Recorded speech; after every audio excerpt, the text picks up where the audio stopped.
बात एक ऐसे देश की जहां 9 लोगों का जिक्र न किया जाए तो बात अधूरी रह जाएगी। जहां गरीब सिर्फ काम और सिर्फ काम करते हैं, जहां संपन्न लोग इस गरीब का शोषण करते हैं, जहां सुरक्षाकर्मी इन दोनों की रक्षा करते हैं, जहां करदाता इन तीनों के हिस्से का टैक्स देते हैं, जहां घुमंतू इन चारों के हिस्से का आराम करते हैं, जहां शराबी इन पांचों के हिस्से की शराब पीते हैं, जहां बैंकर इन छयों के हिस्से की लूट करते हैं, जहां डॉक्टर इन सातों की मौत का कारण है और जहां शमशान कर्मी इन आठों के शवदाह करते हैं और जहां नेता और वकील इन सबके हिस्से का आनंद लेते हैं।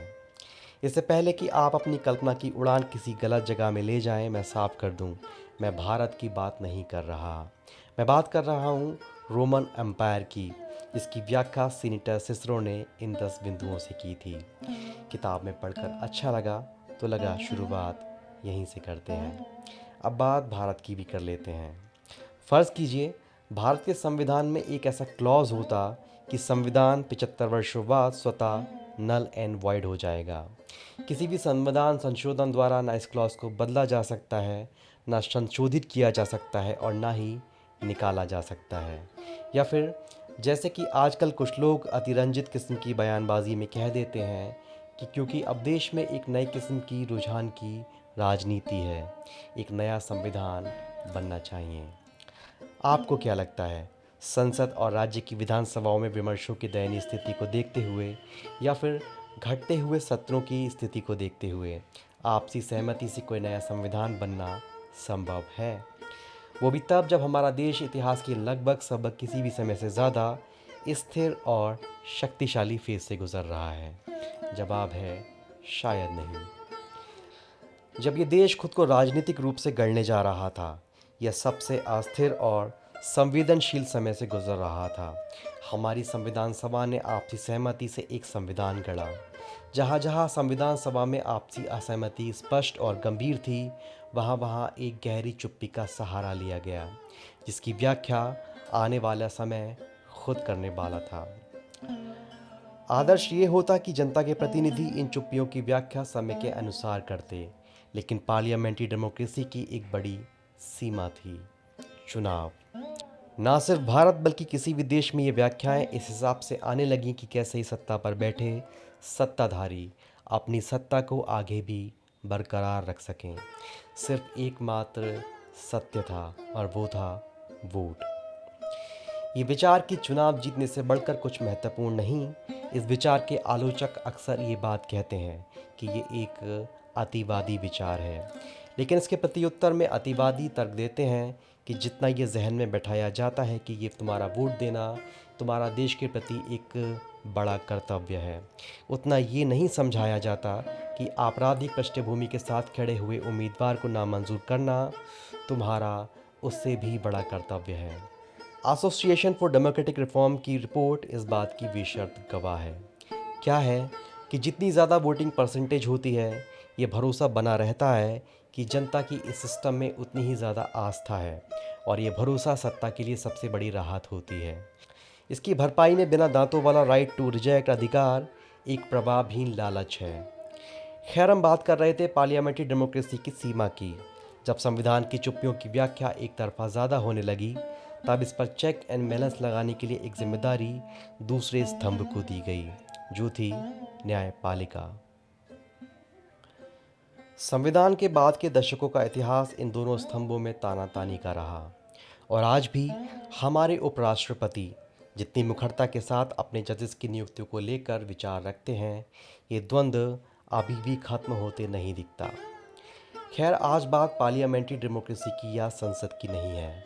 आज बात है इस व्यवस्था की जिस पर न्याय सुनिश्चित करने की जिम्मेदारी दी गई, यानी कि न्यायपालिका। नमस्ते, मैं हूं सौरभ और आज इस किताब पर विमर्श करने जा रहे हैं। उसका नाम है बियॉन्ड दी कोर्ट रूम। इसे लिखा है स्वर्गीय श्री फली एस नरीमन ने और इसे छापा है ही हाउस पब्लिकेशन ने। नरीमन साहब भारत के एक सुप्रसिद्ध न्यायविद, वरिष्ठ अधिवक्ता और अंतर्राष्ट्रीय आर्बिट्रेटर थे। उन्होंने लगभग 75 वर्ष तक न्यायिक सेवा दी और संविधान, इंटरनेशनल कॉमर्शियल आर्बिट्रेशन, मानवाधिकार और सैद्धांतिक बहुउद्देशीय अधिकारों के क्षेत्र में गहरी छाप छोड़ी। 21 फरवरी 2024 को उनका निधन हुआ और एक वर्ष बाद उनके ये किताब हमारे बीच छपी। भारत में एक प्रतिष्ठित लोक सेवक हुए। नाम था एन.बी. बनर्जी। उनकी खास बात ये थी कि वो पहले अंग्रेज़ी शासन में लोक सेवक थे और फिर आज़ादी के बाद उन्होंने अपनी सेवा भारत को भी दी। अपनी आत्मकथा अंडर टू मास्टर्स में उन्होंने एक दिलचस्प घटना का जिक्र किया। सेवानिवृत्ति के बाद जब उन्होंने अपनी पेंशन लगवाने के लिए आवेदन किया तो उन्हें हर साल जमा होने वाला एक प्रमाण पत्र प्रस्तुत करना था, ये बताने के लिए कि पेंशन पाने वाला व्यक्ति अभी भी जीवित है। ये प्रमाण पत्र हर वर्ष 1 अप्रैल को नवीनीकृत होता है। लेकिन बनर्जी साहब के पास जो प्रमाण पत्र था उस पर तारीख दर्ज थी 1 जून। इस गलती के कारण उन्होंने काफ़ी मशक्क़त करनी पड़ी। परेशान होकर उन्होंने लिखा, इन मूर्खों को कौन समझाए कि जो व्यक्ति 1 जून को जीवित था वो 1 अप्रैल को भी जीवित रहा ही होगा।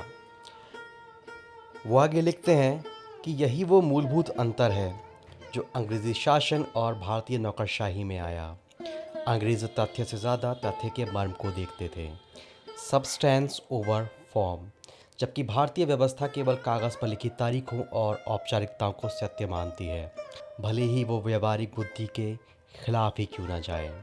यही बात भारत में न्याय व्यवस्था पर भी लागू होती है।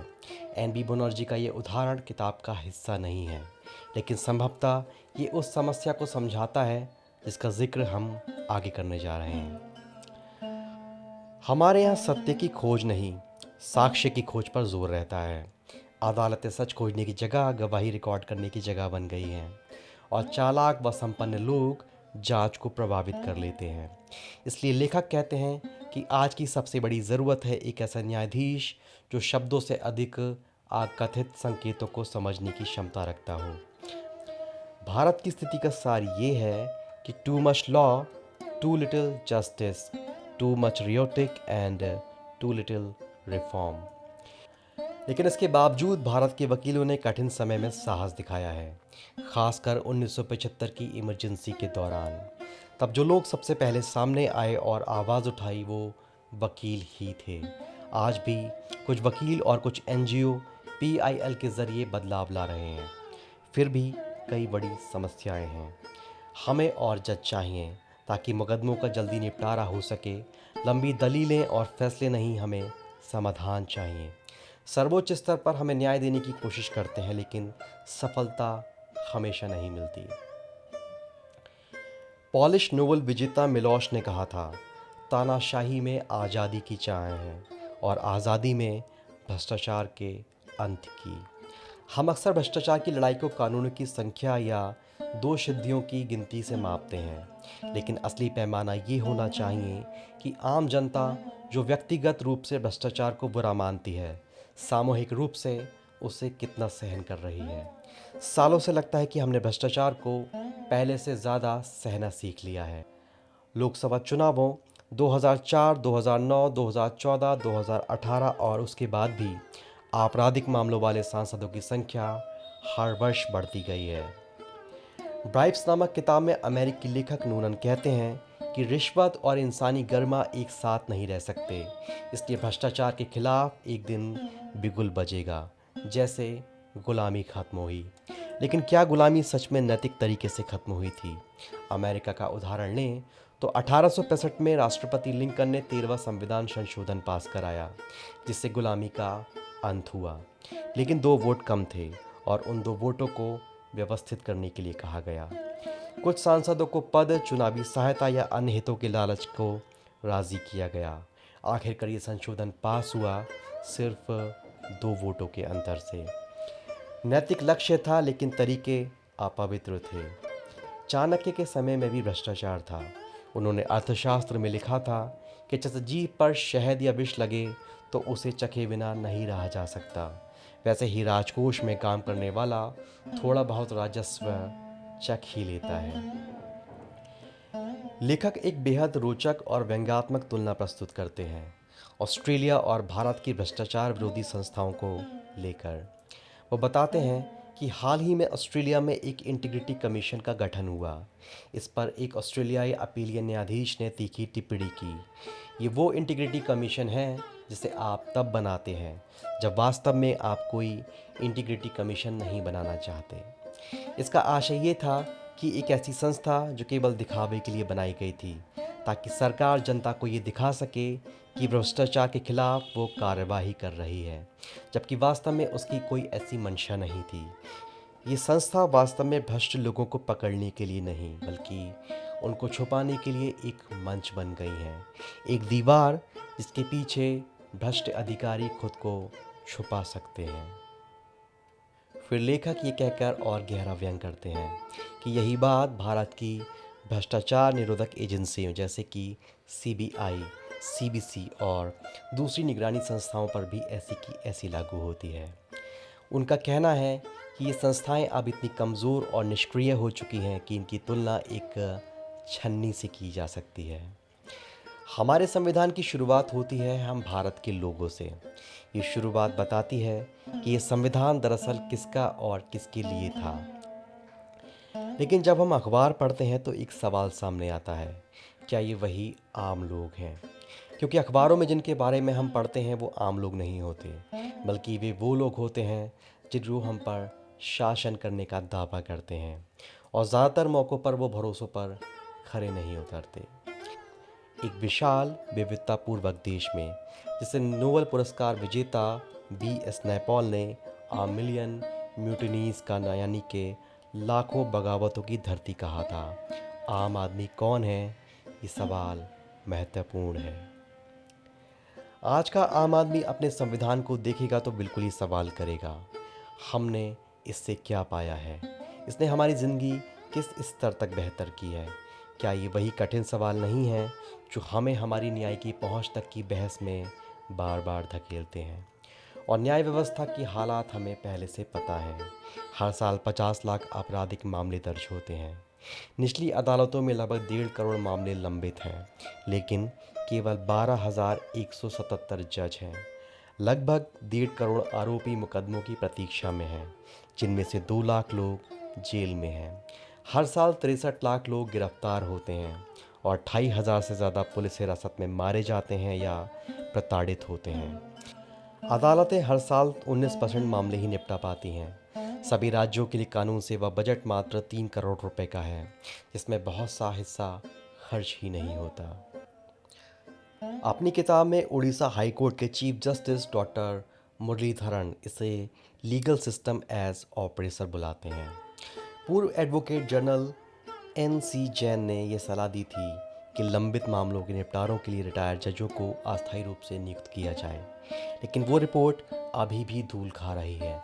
सरकार की नीयत इसको लेकर कुछ खास नज़र नहीं आती। न्याय की इस प्रक्रिया को तेज़ करने के उद्देश्य से हमने तकनीकों से अपना परिचय बढ़ाया, लेकिन नरीमन साहब तकनीक को न्याय की सीधी रेखा से जोड़ने के खासा पक्ष में नज़र नहीं आते। सिर्फ तकनीक, वीडियो कॉन्फ्रेंसिंग ऐप और स्कैनर से न्याय नहीं आता। इसका हल है संवेदनशील जज, उत्साही युवा वकील और न्याय को अधिकार नहीं जिम्मेदारी समझने वाली व्यवस्था। कानून के छात्रों को छोटे मोटे आपराधिक मुकदमों में गरीबों की तरफ से खड़ा करना, जैसे कि फिलीपींस में किया गया। छात्र आदर्शों से भरे होते हैं, अभी तक व्यवस्था ने उन्हें भ्रष्ट नहीं किया होता। नरीमन साहब बताते हैं कि वो देश भर में हज़ारों कानून के छात्रों से मिले हैं।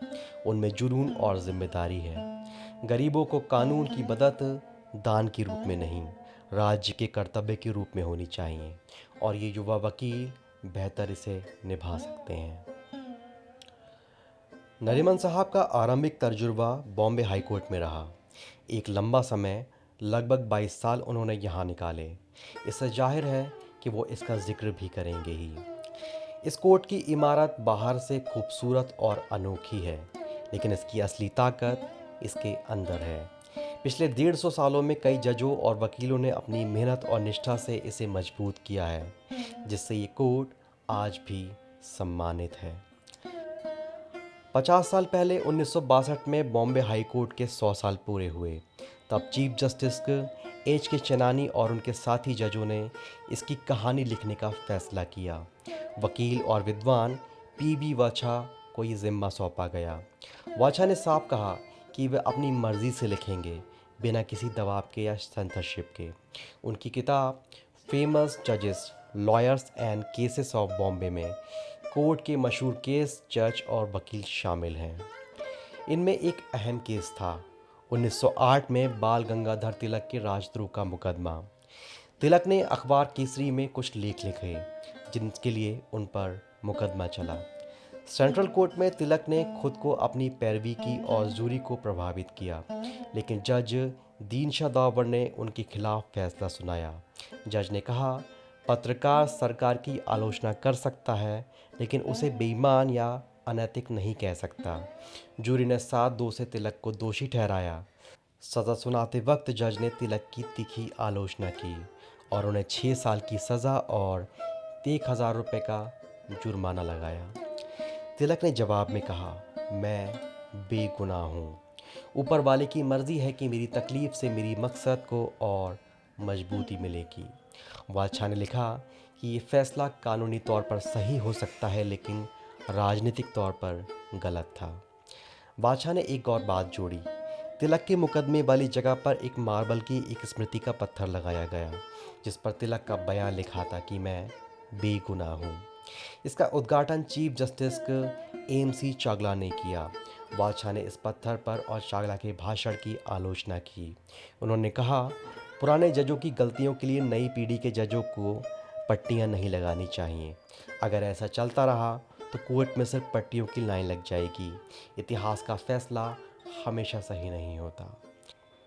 बादशाह ने यह भी कहा कि चागला का भाषण देशभक्ति से भरा था, लेकिन कानूनी और न्यायिक दृष्टि से गलत था। इस आलोचना से चीफ जस्टिस चनानी और उनके साथी नाराज़ हो गए, लेकिन बादशाह नहीं झुके। उन्होंने कहा, इतिहासकार को सच लिखना चाहिए, बिना डर या चापलूसी के। उन्होंने भारत के महान इतिहासकार फरिश्ता का जिक्र किया, जिन्हें सुल्तान इब्राहिम आदिल शाह ने कहा था, बिना डर या चापलूसी के लिखो। इस विवाद के चलते किताब को कोर्ट के आधिकारिक मंजूरी नहीं मिली। फिर भी के.एम. मुंशी, सिरवाई और कुछ अन्य वकीलों ने मिलकर इसे निजी तौर पर छपवाया। ये किताब आज भी एक क्लासिक कृति है। सेंट्रल कोर्ट एक खास जगह है। यहीं 1958 में चीफ जस्टिस चागला को विदाई दी गई, जब वो अमेरिका में भारत के राजदूत बने। कुछ वकीलों ने इसकी आलोचना की, क्योंकि वो मानते थे कि जज को इस तरह के कार्यकारी सरकारी पद से दूर रहना चाहिए। यही हॉल में 1960 में कमांडर नानावती के केस की सुनवाई हुई। उनकी कहानी फिल्म रुस्तम की वजह से लोकप्रिय है। जो हम नहीं जानते वो ये कि गवर्नर ने सज़ा को निलंबित किया, लेकिन सुप्रीम कोर्ट ने इसे असंवैधानिक माना और नानावती को दोबारा जेल भेज दिया गया। चीफ जस्टिस चागला की अदालत आज भी याद की जाती है, लेकिन आज कोर्ट की 3 बड़ी समस्याएं हैं। पहली, भ्रष्टाचार; दूसरी, जातिवाद; और मुकदमों की लागत। न्यायमूर्ति बेंजामिन एन कार्डोजो, जो अमेरिका के सुप्रीम कोर्ट के जज थे, ने कहा था कि बड़े घटनाक्रम का दबाव जजों को प्रभावित करता है और वे इसे नज़रअंदाज नहीं कर सकते। ऐसे में भ्रष्टाचार बड़ी आसानी से अपनी जगह बना लेता है, लेकिन इसे इम्पीचमेंट यानी कि संवैधानिक रूप से सिद्ध कदाचार जैसी जटिल और लगभग असंभव तरीके से नहीं हटाया जा सकता। उदाहरण के लिए सुप्रीम कोर्ट के जज V Ramaswamy, Kolkata high court के जज सौमित्र सेन और कर्नाटक हाई कोर्ट के चीफ जस्टिस दिनकरन जैसे मामले देखे जा सकते हैं। रामास्वामी को हटाने का प्रस्ताव संसद में विफल रहा, क्योंकि कांग्रेस पार्टी ने वोटिंग से दूरी बनाई रखी। सौमित्र सेन के खिलाफ राज्यसभा में प्रस्ताव पारित हुआ, लेकिन लोकसभा में आने से पहले उन्होंने इस्तीफा दे दिया। दिनकरन ने भी जांच समिति द्वारा दोषी ठहराए जाने के बाद इस्तीफा दे दिया। इम्पीचमेंट एक ऐसा भारी हथियार है जो इतना जटिल है कि इसका इस्तेमाल लगभग मुश्किल है। इसलिए उच्च न्यायपालिका के लिए एक ऑम्बड्समैन जैसे सिस्टम की ज़रूरत है। अमेरिका में 1980 में जुडिशल काउंसिल रिफॉर्म एक्ट के तहत जजों की अनुशासन की जिम्मेदारी जुडिशल काउंसिल और जुडिशल कॉन्फ्रेंस के पास है। ये जज को हटा नहीं सकते, लेकिन उसे स्वेच्छा से रिटायर होने या कुछ समय के लिए केस ना देने जैसे निर्देश दे सकते हैं। गंभीर मामलों में वो संसद को महाभियोग के लिए भी भेज सकते हैं। दूसरी समस्या है जातिवाद। निचली अदालतों में जजों की नियुक्ति महत्वपूर्ण है, क्योंकि हाई कोर्ट के जज इन्हीं अदालतों से आते हैं। संविधान के अनुसार जिला जजों की नियुक्ति गवर्नर करते हैं, लेकिन हाई कोर्ट की सलाह से। निचली अदालतें हाई कोर्ट के नियंत्रण में हैं, लेकिन हाल के वर्षों में शिकायतें बढ़ी हैं कि कुछ हाई कोर्ट के जज जाति के आधार पर फैसले या नियुक्तियां करते हैं। जज डीपी मदान ने बताया कि बॉम्बे हाई कोर्ट की चीफ जस्टिस बनने पर उन्हें ये पता चला कि कई योग्य जिला जजों को सिर्फ उनकी जाति के कारण हाई कोर्ट में प्रमोशन नहीं मिला। अंग्रेजी जज लॉर्ड डेबी ने कहा था कि सभी जज निष्पक्ष होते हैं, लेकिन कुछ अपने पूर्वाग्रहों से मुक्त नहीं हो पाते। हमें इसकी सावधानी बरतनी होगी ताकि हाई कोर्ट की प्रतिष्ठा बनी रहे। तीसरी समस्या है मुकदमों की लागत और देरी।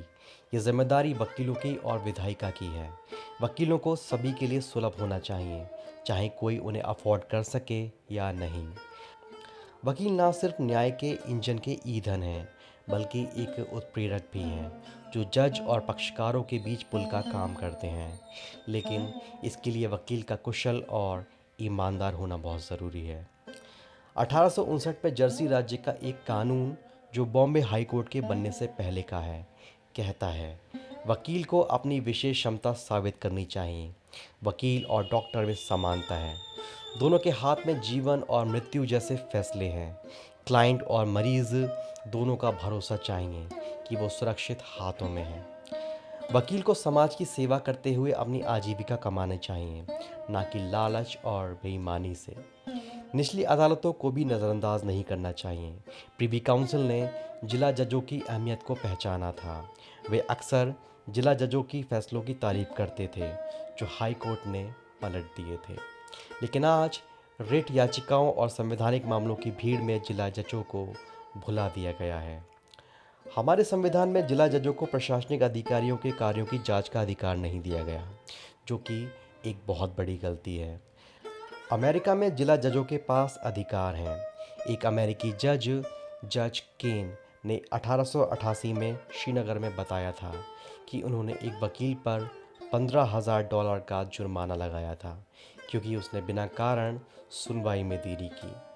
जब तक हम निचली अदालतों को उनका हक नहीं देंगे, वो न्याय व्यवस्था में सौतेले की तरह रहेंगी। कठिन समय में एक साहसी जज भले ही अकेला हो, इतिहास बदल सकता है। लिवर्सीज बनाम एंडरसन 1941 का केस इसका एक उदाहरण है। द्वितीय विश्व युद्ध के दौरान जब ब्रिटेन मुश्किल में था, हाउस ऑफ लॉर्ड्स ने बहुमत से एक ऐसा फैसला दिया जो नागरिक स्वतंत्रता के खिलाफ था। लेकिन लॉर्ड एटकिन ने असहमति जताई। उन्होंने कहा, युद्ध के शोर में भी कानून और अधिकार चुप नहीं रहता। उनके इस बयान की उस समय आलोचना भी हुई।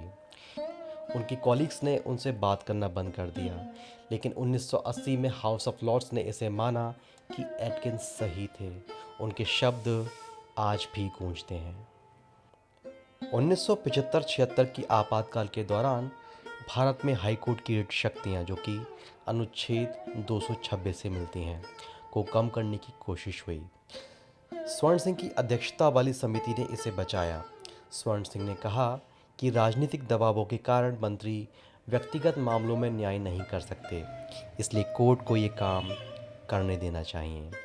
लेकिन कुछ वकील राजनेता अनुच्छेद 226 को ख़त्म करना चाहते थे। इससे सबक मिलता है कि हम राजनीतिक महत्वाकांक्षा वाले वकीलों पर भरोसा नहीं कर सकते।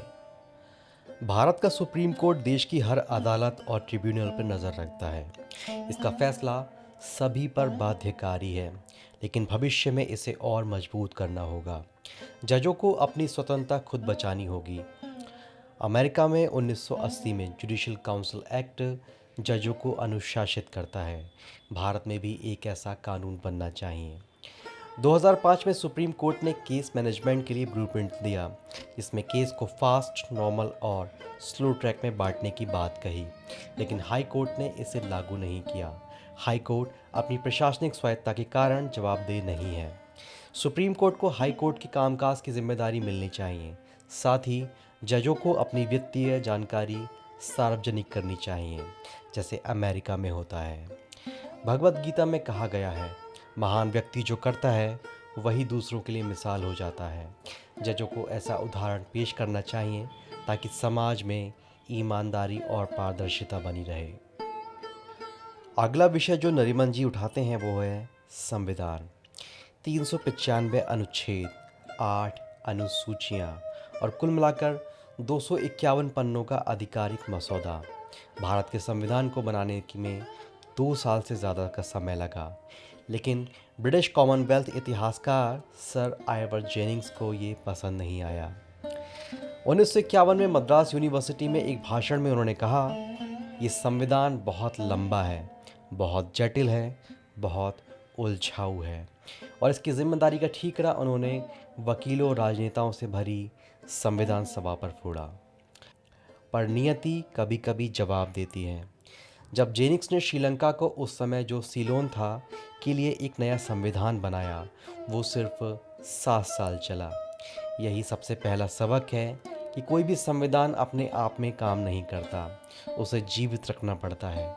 भारत का संविधान, जिसे जेनिक्स ने वकीलों का संविधान कहा, उसी के तहत हर 5 साल में करोड़ों लोग वोट डालते हैं। सत्ता बदलती है, सरकारें आती जाती हैं, कभी मन से कभी मजबूरी से, लेकिन संविधान के दायरे में। आपको आपातकाल की तानाशाही के बाद 1977 का चुनाव तो याद ही होगा, जब इंदिरा गांधी को शिकस्त मिली। तब ब्रिटिश प्रधानमंत्री जेम्स कैलाहन ने कहा, सच्चे लोकतंत्र की पहचान ये है कि सत्ता हारने के बाद भी शांति से सौंप दी जाए। संविधान बनाना आसान है, चलाना मुश्किल। पाकिस्तान और बांग्लादेश में ये भी संविधान बने, लेकिन मार्शल लॉ और सैन्य शासन ने उन्हें बार बार तोड़ा। भारत में ऐसा नहीं हुआ। दुनिया भर में संविधान के भीतर चुप्पियों पर अक्सर विधायिका और न्यायपालिका में टकराव हुआ है। 1962 में श्रीलंका में सरकार के खिलाफ एक सैन्य तख्तापलट की कोशिश हुई। तख्तापलट में शामिल कुछ लोगों पर मुकदमा चला, लेकिन सरकार ने इन मामलों में सज़ा को पक्का करने के लिए criminal law special provisions act नाम का एक कानून बनाया, जिसमें आरोपियों के लिए विशेष प्रक्रिया और सख्त सज़ाएं तय की। 10 साल की सज़ा और संपत्ति जब्त करने का आदेश। कानून में ये सबसे कम सज़ा थी। आरोपियों ने इसकी चुनौती दी और कहा कि ये कानून रेट्रोस्पेक्टिव यानी कि घटनाओं के बाद बनाया गया है और न्यायपालिका के काम में हस्तक्षेप करता है। सुप्रीम कोर्ट ने उनके पक्ष में फैसला दिया और कहा कि संसद ऐसा कानून नहीं बना सकती जो न्यायिक कार्य को प्रभावित करे या किसी विशेष व्यक्ति को लक्ष्य बनाए। कुछ ऐसा ही भारत में भी लागू होता है। संविधान भले ही साफ साफ ना कहे, लेकिन न्याय शक्ति केवल न्यायपालिका के पास होगी, लेकिन उसका ढांचा, जजों की नियुक्ति, उनकी सुरक्षा, ये सब संकेत देते हैं कि न्यायपालिका स्वतंत्र है और उसमें कार्यपालिका या विधायिका का दखल लगभग ना के बराबर है। भारत में भी संविधान में ऐसी कई खामोशियां हैं जो उस वक्त तो शब्दों में नहीं थीं, लेकिन समय के साथ न्यायपालिका ने उन्हें अर्थ दिया। उदाहरण के लिए, वी द पीपल सिर्फ 1950 से पहले जन्मे लोगों की बात नहीं करता। अमेरिकी संविधान में भी यही शब्द है, वी द पीपल। लेकिन एक अश्वेत महिला सांसद ने जब कहा, जब ये संविधान लिखा गया, जब मैं, जो कि एक अश्वेत महिला हूँ, इसमें शामिल नहीं थी, लेकिन इस संवैधानिक चुप्पी की व्याख्या न्यायालय में हुई और साफ हुआ कि इसमें सभी लोग शामिल हैं। भारत में भी यही हुआ। सुप्रीम कोर्ट ने व्याख्या के जरिए संसद के सर्वोपरि होने पर नकेल कसी। सुप्रीम कोर्ट ने मूल संरचना सिद्धांत यानी कि बेसिक स्ट्रक्चर डॉक्ट्रिन स्थापित कर यह तय किया कि संसद संविधान को बदल सकती है, लेकिन उसकी आत्मा को नहीं छू सकती। ये व्याख्या भी संविधान की एक चुप्पी से निकली। संविधान का अनुच्छेद 368 कहता है कि संसद किसी भी अनुच्छेद को संशोधित कर सकती है, लेकिन न्यायपालिका ने कहा ये किसी भी का अर्थ असीमित नहीं है, इसकी अपनी एक सीमा है। केशवानंद भारती और संविधान का बेसिक स्ट्रक्चर की कहानी पब्लिक डोमेन में पहले से ही कई बार दोहराई जा चुकी है, इसलिए इसे हम बस एक संदर्भ देके आगे बढ़ेंगे। 1951 में पहला संविधान संशोधन जमींदारी उन्मूलन के लिए किया गया। 1955, 1964 और आगे भी संशोधन होते रहे। जब संशोधन मौलिक अधिकारों को चोट पहुंचाने लगे, तब सुप्रीम कोर्ट ने केशवरन भारती केस में स्पष्ट किया कि संविधान की मूल आत्मा को बदला नहीं जा सकता। संसद सर्वशक्तिमान नहीं है और कुछ नियम दिए गए हैं, जैसे कि क्या क्या नहीं बदला जा सकता, जैसे शक्तियों का पृथक्करण या भारत का सेक्युलरिज्म। दुनिया भर के न्यायालयों का मत है कि कानून घोषित करने की शक्ति में कानून बनाने की शक्ति भी या जिम्मेदारी भी शामिल है। सुप्रीम कोर्ट ने संविधान की चुप्पी में नया कानून बनाया। डीडी बसु ने लिखा, ये सिद्धांत संविधान को बहुमतवादी सरकार के बार बार संशोधनों से बचाने के लिए था। ये सिद्धांत कोर्ट को संविधान का संरक्षक बनाता है, जिसकी आलोचना भी हुई, लेकिन संसद ने 44वें संविधान संशोधन द्वारा इसे स्वीकार भी किया। संविधान की चुप्पी राष्ट्रपति की भूमिका में भी दिखती है, जिसे विधायिका ने अपने हिसाब से मोड़ने की कोशिश भी की है। भारत का राष्ट्रपति ब्रिटिश सम्राट की तरह है। वॉल्टर वॉगेहॉर्ट ने कहा था, संवैधानिक राजा का सिर्फ कार्य सलाह देना, प्रोत्साहित करना और चेतावनी देना है। यही बात कमोबेश भारत के राष्ट्रपति पर भी लागू होती है। दिल्ली में सत्ता का लालच राष्ट्रपति को कमज़ोर करता है। 44वां संविधान संशोधन जो 1978 में हुआ था, कहता है कि राष्ट्रपति मंत्रिपरिषद की सलाह पर कार्य करता है, पर वो सलाह पर पुनर्विचार करने के लिए भी कह सकता है।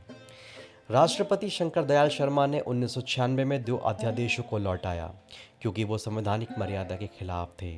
राष्ट्रपति KR नारायण ने भी बिहार में राष्ट्रपति शासन की सिफारिश लौटाई। राष्ट्रपति जैल सिंह ने भी 1987 के डाकघर बिल पर भी हस्ताक्षर नहीं किए। जनता के विरोध को देखते हुए उन्होंने बिल रोका और उनके उत्तराधिकारी वेंकटरमन ने भी इसे वापस लौटाया। ये संविधान की चुप्पी ही थी, जिसमें समय सीमा स्पष्ट नहीं की गई थी। 2005 में राष्ट्रपति APJ अब्दुल कलाम ने संसद के सत्र की शुरुआत में सरकार का भाषण पढ़ा, पर पहले अपनी एक तमिल कविता पढ़ी। उन्होंने उसमें सांसदों से मेहनत और ईमानदारी से काम करने की अपील की। ये संविधान की चुप्पी ही थी, जिसने उन्हें जनता की आवाज़ बनने का एक सांकेतिक मौका दिया। पाकिस्तान के चीफ जस्टिस मोहम्मद मुनीर ने कहा था, अगर राष्ट्रपति को कोई बिल गलत लगे तो वो हस्ताक्षर ना करें, पर फिर उसे नैतिक जिम्मेदारी से इस्तीफा दे देना भी चाहिए। संविधान की चुप्पी राष्ट्रपति को जनता की आवाज़ बनने का एक मौका देती है। बेसिक स्ट्रक्चर डॉक्ट्रिन और राष्ट्रपति की भूमिका संविधान की चुप्पी से निकली है, जो भारत को मजबूत लोकतंत्र बनाती है, जहां सहनशीलता और समायोजन की मिसाल कायम होती है। एक और विषय जिस पर नरीमन साहब बात करते हैं वो है कंटेम्प्ट ऑफ कोर्ट। अदालतों के अपमान से जुड़े कानून यानी कि कोर्ट को बदनाम करना यानी कि स्कैंडलाइजिंग द कोर्ट में जजों की शक्ति लगभग असीमित है, लेकिन इस शक्ति को सावधानी से इस्तेमाल किया जाना चाहिए। इसे अभिव्यक्ति को नियंत्रित नहीं बल्कि सावधान किया जाना चाहिए। हमारे कोर्ट का इतिहास दिखाता है कि इस शक्ति का इस्तेमाल अक्सर ज़रूरत से ज़्यादा होता है। लोग खास करके हारे हुए मुकदमेबाज या उनके वकील जजों पर बेबुनियाद इल्ज़ाम लगाते हैं। भारत में मुकदमेबाजी की संस्कृति बहुत गहरी है और कुछ लोग बिना सोचे समझे जजों पर हमला बोल देते हैं। इसलिए ये कानून ज़रूरी है, लेकिन इसे जजों को सावधानी से चलाना होगा। इंग्लैंड में ये कानून अब पुराना हो चुका है, पर भारत में इसे बनाए रखा जाना चाहिए, क्योंकि यहाँ ऐसी शिकायतें आम हैं। लेकिन समस्या ये है कि इस कानून की सीमाएं धुंधली हैं और ये जज के विवेक पर पूरी तरह से निर्भर करता है। लोग कानून का शासन मानने के लिए तैयार हैं, पर किसी जज की मनमानी नहीं। कंटेम्प्ट ऑफ कोर्ट के फैसले में अच्छी अच्छी बातें लिखी जाती हैं, जो न वकीलों, न पत्रकारों, न जनता को साफ दिशा देती हैं। ये कानून अभिव्यक्ति की आज़ादी के लिए खतरा है, क्योंकि ये जज की मर्ज़ी पर छोड़ देता है। कभी कभी लगता है कि बोलने वाले की हैसियत फैसले को प्रभावित भी करती है। 1988 में एक केंद्रीय मंत्री ने सुप्रीम कोर्ट के जज पर गलत टिप्पणी की। उन्होंने गोलोकनाथ और कूपर केस में कोर्ट के फैसलों को ज़मींदारों और अमीरों के पक्ष में बताया। फिर भी 2 जजों की पीठ ने उन्हें बरी कर दिया। कहा गया कि उनका बयान न्याय को बदनाम नहीं करता। लेकिन सवाल ये है कि अगर यही बात कोई दूसरा आम आदमी कहता तो क्या उसे बख्शा जाता। एक और केस में इंदिरा गांधी की करीबी मोहम्मद यूनुस ने जस्टिस चिन्नप्पा रेड्डी पर हमला बोला। उन्होंने कहा कि जज ना तो भारतीय है ना जज बनने लायक। लेकिन सुप्रीम कोर्ट ने यूनुस को नोटिस तक नहीं दिया क्योंकि अटॉर्नी जनरल ने मंजूरी नहीं दी। लेकिन अखबारों के हेडलाइंस बताते हैं कि सुप्रीम कोर्ट का ये उदारवादी रुझान आम लोगों के लिए अक्सर नहीं दिखता है। ये उदाहरण बताते हैं कि कंटेम्प्ट का कानून एक समान नहीं है, ये जज और व्यक्ति पर निर्भर करता है। कंटेम्प्ट में जज ही सब कुछ है और ये ठीक नहीं है। इस नियमों को बांधना होगा ताकि जनता, वकील और मीडिया बिना डर के बोल सके और कोर्ट की गरिमा भी बनी रहे। कॉन्टेम्प्ट ऑफ कोर्ट से जुड़ा कानून अभिव्यक्ति की आज़ादी और न्याय की गरिमा के बीच एक नाजुक संतुलन है। कोलकाता हाईकोर्ट के जजों जस्टिस AC सेन और UC बनर्जी ने एक केस में इसे साफ किया जब एक अखबार ने कोर्ट के फैसलों की गलत और तीखी आलोचना की। अखबार का शीर्षक कुछ ऐसा था, let the high court uphold it's dignity, यानी कि हाई कोर्ट अब खुद को बदनामी से बचाए। कोर्ट ने नोटिस जारी किया लेकिन अखबार वालों को बरी कर दिया। जजों ने कहा आलोचना गलत और असभ्य थी पर अभिव्यक्ति की आज़ादी सबसे ऊपर है। कोलकाता के जजों ने साबित किया कि अभिव्यक्ति की आज़ादी कंटेम्प्ट के ऊपर है। लेकिन जजों के व्यक्तिगत अपमान का क्या, जो बिना द्वेष के कहा जाए। लॉर्ड टेम्पलमैन ने, जो उस समय हाउस ऑफ लॉर्ड्स के सीनियर जज थे, ने इसे समझाया। एक केस में उनके फैसले की आलोचना हुई जब डेली मिरर ने उनकी और अन्य 2 जजों की तस्वीर छाप कर लिखा, ओल्ड फूल्स। नरीमन साहब ने जब उनसे पूछा कि ये कंटेम्प्ट क्यों नहीं हुआ, टेम्पलमैन ने मुस्कुराते हुए कहा, इंग्लैंड में जज व्यक्तिगत अपमान को नज़रअंदाज कर देते हैं अगर उसमें द्वेष ना हो।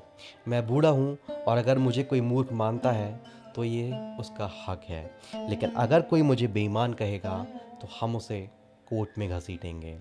उनकी ये संयमित सोच जजों के लिए एक और मिसाल है। इसी से जुड़ा हुआ एक और विषय है न्यायपालिका की जवाबदेही और न्यायाधीशों की निगरानी। 1995 में Ravichandran Iyer versus justice AM Bhattacharya ji में सुप्रीम कोर्ट ने एक ऐसा निर्णय दिया जो आज भी असहज कर देता है। कोर्ट ने कहा कि आम आदमी तो अलग बात, पर बार एसोसिएशन तक भ्रष्टाचार के आरोप पर सीधे कुछ नहीं कह सकता। पहले उन्हें चीफ जस्टिस को शिकायत देनी होगी और उचित समय तक प्रतिक्रिया का इंतज़ार भी करना पड़ेगा। लेकिन अगर चीफ जस्टिस चुप रहे तो क्या होगा? सुप्रीम कोर्ट ने इसका कोई जवाब नहीं दिया। इसके उलट अमेरिका में फेडरल जजों की निगरानी के लिए एक पारदर्शी जुडिशल काउंसिल की व्यवस्था है। उनका मानना है कि जजों की स्वतंत्रता तभी सुरक्षित रह सकती है जब उन पर निगरानी उनके कोई साथी ही करे। भारत में अब तक इस तरह की पारदर्शी इन हाउस निगरानी प्रक्रिया नहीं बन पाई है। उच्च न्यायपालिका में केवल इम्पीचमेंट ही एकमात्र औपचारिक उपाय है जो कि ना के बराबर इस्तेमाल होता है। एक मिसाल है 1990 की। बॉम्बे हाई कोर्ट के 4 जजों के खिलाफ बार एसोसिएशन ने खुलकर विरोध जताया और उनके सामने वकालत करने से मना कर दिया। कारण था लंबे समय से उठ रहे भ्रष्टाचार के आरोप जिन पर कोई कार्रवाई नहीं हो रही थी। जब सब्र का बांध टूटा तो बॉम्बे बार ने कार्रवाई की। जस्टिस चित्ततोष मुखर्जी, जो तब नए चीफ जस्टिस बने थे, उन्होंने खुद आरोपों की पड़ताल की और जिन जजों पर शक था उन्हें कोई नया मुकदमा नहीं सौंपा। ये एक ऐतिहासिक और संतुलित निर्णय था जिसे न्यायपालिका ने बहुत बाद में समझा। एक और मुद्दा जो नरीमन साहब उठाते हैं वो है अधिवक्ता अधिनियम, यानी कि एडवोकेट्स एक्ट 1961। अधिवक्ता अधिनियम 1961 जब लागू हुआ तब इसे एक अच्छा कानून माना गया, लेकिन इसमें एक बड़ी खामी ये थी कि इसने वकीलों में एक जातिवादी विभाजन ला दिया, सीनियर अधिवक्ता और अन्य अधिवक्ता। ये प्रणाली ब्रिटेन से ली गई थी, जहाँ ऐसी वर्गीय व्यवस्था पहले से थी, लेकिन अब शायद हमें उनके चलन की नकल करने की ज़रूरत नहीं है। धारा 16(2) के अनुसार सुप्रीम कोर्ट या हाई कोर्ट ये मान ले तो वो किसी वकील को सीनियर घोषित कर सकता है यदि वो योग्यता, प्रतिष्ठा या कानूनी अनुभव में श्रेष्ठ हो। परंतु ये पूरी तरह से न्यायाधीशों की निजी राय पर आधारित है। इसमें कोई वस्तुनिष्ठ मानक नहीं है। यही कारण है कि व्यवस्था संविधान के अनुच्छेद 14 में दिए गए समानता के अधिकार की भावना के खिलाफ मानी जाती है। समस्या सिर्फ प्रणाली नहीं है, बल्कि उसका प्रभाव भी है। कई बार कम योग्य वकील सीनियर घोषित हो जाते हैं, जबकि कई युवा, ईमानदार और कुशल वकील नज़रअंदाज कर दिए जाते हैं। लेखक का मानना है कि या तो ये धारा पूरी तरह से हटा दी जाए या फिर इसमें स्पष्ट और निष्पक्ष मानदंड तय किए जाएं। जैसे जो वकील 25 वर्षों तक लगातार प्रैक्टिस कर चुका हो, वो सीनियर कहलाने का अधिकारी होगा। लेखक इस बात का ध्यान भी दिलाते हैं कि इस धारा में लैंगिक भेदभाव की भी झलक है। अधिनियम में हिज और ही जैसे शब्द इस्तेमाल किए गए हैं, जो महिलाओं को शामिल नहीं करते। भारत के कानूनों में एक जेंडर न्यूट्रल भाषा होनी चाहिए। कानूनी पेशा अब कुछ आंतरिक समस्याओं से गुजर रहा है। नरीमन साहब कहते हैं कि ये पेशा अब अपने स्वार्थों की रक्षा करता है, जनता की नहीं। अधिवक्ता होना कोई जन्मसिद्ध अधिकार नहीं है, बल्कि एक विशेषाधिकार है जो अर्जित किया जाता है, जो कड़ी मेहनत, ईमानदारी और सेवा से अर्जित होता है।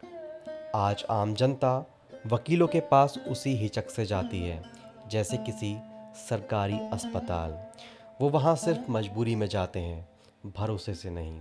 उन्हें लगता है कि वकील अब ना ईमानदार हैं, ना काबिल और ना ही किफ़ायती। ये धारणा केवल भारत की नहीं, यहाँ तक कि अमेरिका जैसे देशों में भी वकीलों की आलोचना होती है। कुछ वकीलों ने सामाजिक जीवन को दूषित किया है। न्याय के बजाय वो अब कॉरपोरेट चालबाजी के उपकरण बन गए हैं। आज 21वीं सदी में कानून व्यवस्था में नई उम्मीदें और नई दृष्टि की मांग हो रही है, लेकिन वकील वही पुराने तरीकों, विचारों और सिद्धांतों में उलझे हुए हैं। जब समाज, पर्यावरण, राजनीति सब बदल रहे हैं, वकील अभी भी नींद में है। अगर ये पेशा जीवित रहना चाहता है तो ये सोते हुए प्रहरी से जागृत प्रहरी बनना होगा। हमें उन लोगों के लिए तत्पर और जागरूक रहना होगा जो हमारी ओर मदद के लिए देखते हैं। नरीमन साहब एक और विषय को किताब में उठाते हैं, जो है स्पेशल लीव पिटिशन। ये विषय कठिन है लेकिन बेहद ज़रूरी भी है। संविधान का अनुच्छेद 136 यानी स्पेशल लीव पिटिशन यानी SLP सुप्रीम कोर्ट को एक ऐसी असाधारण शक्ति प्रदान करता है जो देश की किसी और अदालत को प्राप्त नहीं है। इसे पूरी तरह समझने के लिए अनुच्छेद 142 के साथ मिलाकर इसे पढ़ना चाहिए, जो सुप्रीम कोर्ट को ये अधिकार देता है कि वो पूर्ण न्याय के लिए जो भी आदेश जरूरी हो वो पारित कर सकते हैं। यह अनुच्छेद सुप्रीम कोर्ट को व्यापक शक्तियां दे देता है, लेकिन यह जान लेना ज़रूरी है कि SLP की कोई तयशुदा परिभाषा या दायरा नहीं है। यही इसकी ताकत है और यही इसकी कमज़ोरी भी है। SLP की सबसे शुरुआती और गंभीर व्याख्या सुप्रीम कोर्ट ने संविधान लागू होने के 5 वर्षों बाद एक ऐतिहासिक फैसले के जरिए की। पहला मामला था भारत बैंक लिमिटेड बनाम उसके कर्मचारी। इस मामले में एक औद्योगिक न्यायाधिकरण ने कर्मचारियों के पक्ष में फैसला दिया था, जिसे भारत बैंक ने अनुच्छेद 136 के तहत चुनौती दी। ये वही समय था जब संविधान की व्याख्या की दिशा तय हो रही थी। इस फैसले में 6 जजों की संविधान पीठ ने अलग अलग मत लिखे, लेकिन एक बात पर सभी लोग सहमत थे कि अनुच्छेद 136 की शक्ति अत्यंत व्यापक है। न्यायमूर्ति महाजन ने विशेष रूप से यह स्पष्ट किया कि किसी आदेश शब्द को अंतिम आदेश तक सीमित नहीं किया जा सकता, यानी कि सुप्रीम कोर्ट अंतरिम आदेशों पर भी विशेष अनुमति याचिका सुन सकता है। इतना ही नहीं, बल्कि ट्रिब्यूनल और डिटर्मिनेशन जैसे शब्दों के जरिए संविधान ने यह संकेत दिया कि सुप्रीम कोर्ट केवल कोर्ट्स तक सीमित नहीं है, बल्कि किसी भी न्यायिक अथवा अर्ध न्यायिक निकाय के फैसले की समीक्षा कर सकता है। लेकिन भारत बैंक का फैसला सबसे दिलचस्प ये इसलिए रहा क्योंकि सुप्रीम कोर्ट ने ये मान तो लिया कि उनके पास एसएलपी सुनने का अधिकार है। फिर भी बहुमत ने ये निर्णय दिया कि इस विशेष मामले में अपील स्वीकार नहीं की जाएगी, यानी कि अदालत के ने अपने पास होते हुए अधिकार को भी उपयोग नहीं किया। इससे ये बात और स्पष्ट होती है कि एसएलपी एक अधिकार है, लेकिन इसका उपयोग पूर्णतः न्यायिक विवेक पर निर्भर करता है। इसके बाद दूसरा अहम मामला सामने आया, वो था दुर्गा शंकर मेहता बनाम ठाकुर रघुराज सिंह। ये एक चुनाव संबंधी याचिका थी। इसमें सवाल ये था क्या चुनाव आयोग के फैसले के खिलाफ एसएलपी लाई जा सकती है, जबकि अनुच्छेद 329 भी ये कहता है कि चुनाव संबंधी मामलों में न्यायालय हस्तक्षेप नहीं करेगा। लेकिन सुप्रीम कोर्ट ने यहाँ एक ऐतिहासिक व्याख्या दी। कोर्ट ने कहा कि अनुच्छेद 136 एक संवैधानिक शक्ति है और इस पर संसद का कोई भी कानून या संवैधानिक प्रावधान प्रतिबंध नहीं लगाता है। यानी यदि न्याय की मांग हो तो सुप्रीम कोर्ट की ये शक्ति संविधान के अन्य अनुच्छेदों पर भारी पड़ सकती है। इसका नतीजा ये हुआ कि कोर्ट ने चुनाव आयोग के निर्णय को आंशिक रूप से पलटा और याचिकाकर्ता को राहत दी। इन दोनों मामलों में ये बात समझ आती है कि अनुच्छेद 136 न्याय की अंतिम चौखट है, लेकिन एक और सत्य ये भी सामने आता है कि ये चौखट कब खुलेगी या कब नहीं, ये कोई निश्चित नियम नहीं है।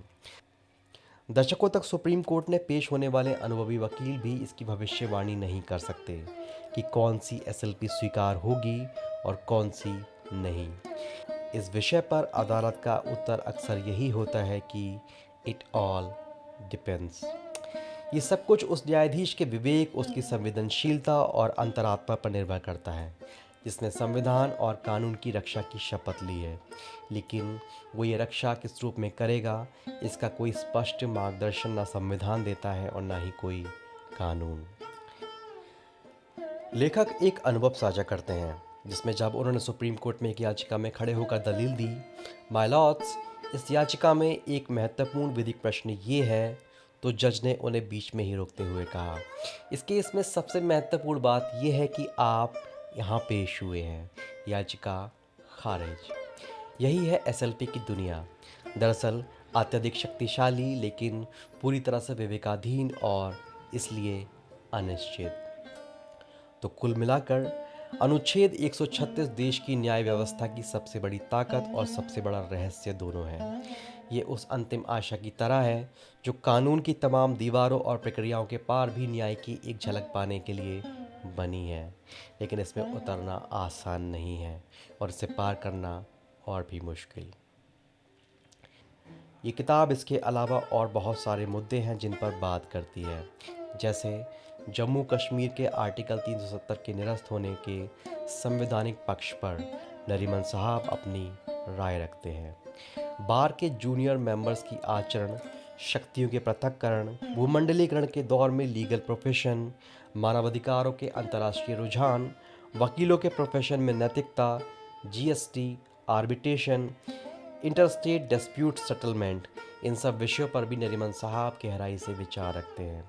लेकिन हमारा उद्देश्य आपको ये किताब पढ़ने के लिए प्रेरित करना है, ना कि आपकी उत्सुकता को मारना। अगली किताब कौन सी हो, आप अपनी राय और मशवरे हमें लिख सकते हैं। नमस्ते।